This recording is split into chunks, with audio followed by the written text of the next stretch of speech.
Kampen om en CO2-fri hverdag er i fuld gang, og det største slag skal stå i vores boliger.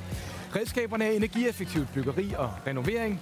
Velkommen til Danmark ser grønt, hvor vi i den næste halve time ser nærmere på fremtidens grønne bolig.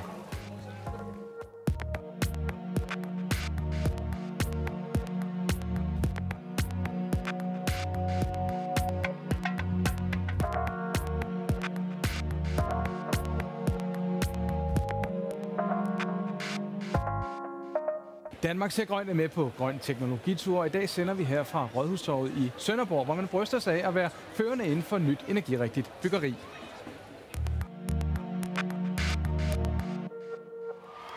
Nu skal vi høre om lavenergihusets historie. For indtil 1973 var energi blot noget, man skulle have ind i form af el, vand og varme, og så tænkte man sådan set ikke så meget mere over det. Og velkommen til dig, Torben Esbensen. Du er rådgivende ingeniør. Hvad skete der egentlig i 73? Ja, i 1973 der fik vi jo den første oliekrise, og der drejede sig lynhurtigt om at spare på olien og dermed spare på varmen. Og det gjorde man jo nemmest ved at isolere en masse, sætte nye vinduer i, tætne husene, så de blev helt tætte. Og så sparede man også noget varme, men det havde altså også nogle ulemper. Man fik nogle dårlige huse ud af det. De små vinduer, det gjorde, at man fik ikke noget dagslys ind, og det var fordi vinduer var jo energislugere. Ja, man havde den opfattelse af, at vinduer var energislugere, men de kan jo også være energivinduer, som giver et positivt bidrag til husets varmebalance. Og det fandt man så ud af i 80'erne, hvor man så begyndte at forske i det, og man fandt ud af, at det faktisk var en god idé at have større vinduer, specielt mod syd, og man opfandt også ventilationsanlæg med varmegenvinding, så man kunne få et rigtig godt luftkvalitet og rigtig godt indeklima. Og så de energivinduer, de gjorde så, at man faktisk fik mere energi ind fra solen ind igennem vinduerne, end det man tabte ud gennem vinduerne. Så derfor så åbnede huset sig igen i 80'erne og blev til en del glashuse. Og så ved jeg, så ændrede bygningsreglementet, så der blev stillet større krav til energirigtigt byggeri, og det byggede man så op gennem 90'erne. Ja. Men hvornår begyndte man at tænke på klima- og CO2-reduktion i byggeriet? Fordi da man var færdig med varmedelen, kan man sige, så tænkte man også på el. Nu skal vi spare på el, nu skal vi spare på lys, og nu skal vi have strømskinner, vi skal have bevægelsesmelder, vi skal have lavenergipærer. Og så begyndte man at lave bygningsreglementer, som sagde, at nu ser vi på det samlede hus, samlede energiforbrug, og så begyndte man også at tænke på klima. At nu op igennem 90'erne, der energipriserne steg ikke særlig meget op gennem 90'erne. Folk de vendede sig til de høje energipriser, men så i 2000, der fokuserede de på klima. Nu skal vi spare CO2, nu skal vi hjælpe med at reducere CO2-udslippet. Og det er jo så det, vi er nået til i dag, hvor vi kigger på nul-energihuse og energi-plus-huse. Hvis man nu sådan ser lidt ind i fremtiden, hvad er så dit bud? Hvordan bygger vi om 10 år for eksempel? Jamen, jeg tror bestemt, at man om 10 år, der er næsten alle huse, de er CO2-neutrale huse, altså huse, som producerer lige så meget energi i sig selv ved hjælp af solceller. Så de producerer lige så meget som det, de selv bruger, og dermed bliver det et CO2-neutralt hus. Og der er også stor fokus på det fra arkitekter og fra bygherrer nu, og det er også blevet meget så det bliver en integreret del af nu. Solcellerne bliver nogle flotte integrerede dele af huset, som pynter arkitektonisk, og det er også med til at fremme udviklingen. Tak skal du have.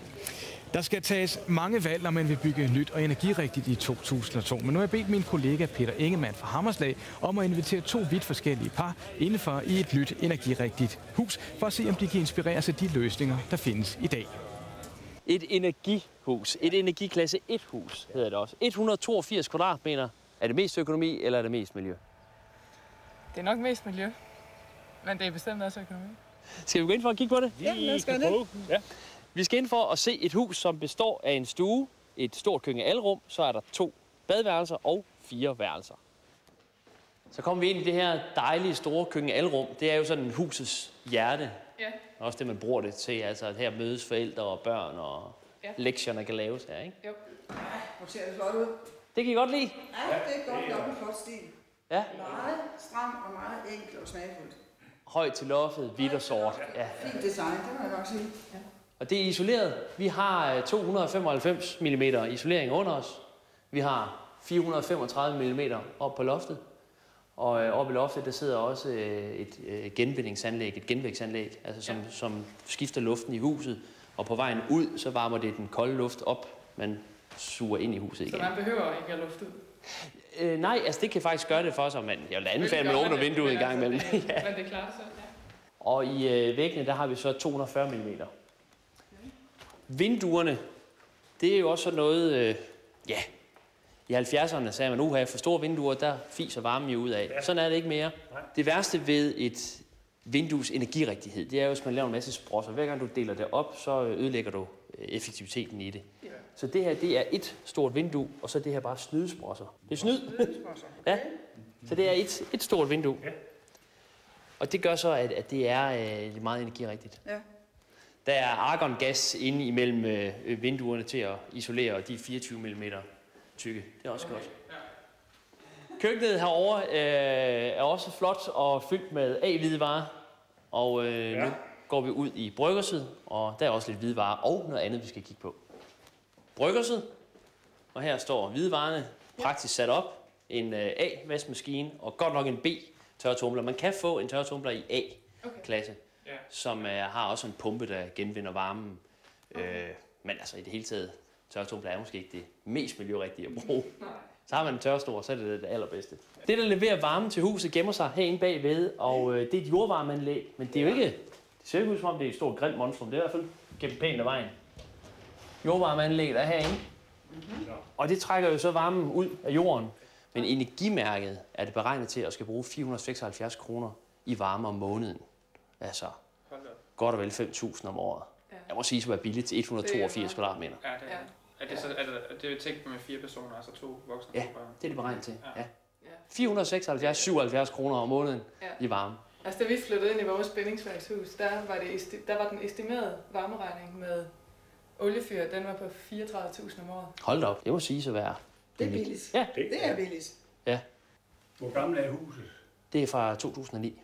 Nå, kan det holde stik?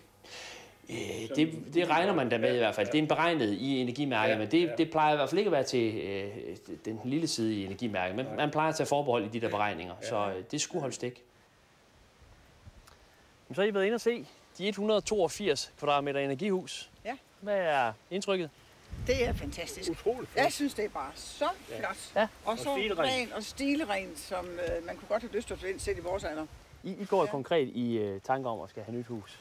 Ja. Er det afskrækket jer med en pris på godt 3 millioner? Jeg tror måske nok, det afskrækker banken. Ja, de er jo aldrig nemme at danse med, jo. Ja, det ved jeg ikke, om det gør, men altså, det er jo... Når man er børnefamilie med 3 børn og almindelige lønninger, så er det jo en høj pris, ikke? Altså, ja. Men jeg kan sagtens forstå, at det er dyrt. Det er slet ingen tvivl om, men det kunne da være rart, om der var mere sådan politisk velvilje til at holde priserne nede på måske nogle af de dele af huset, som koster mange penge at lave. Ja. Men alt i alt, positiv oplevelse. Meget positiv.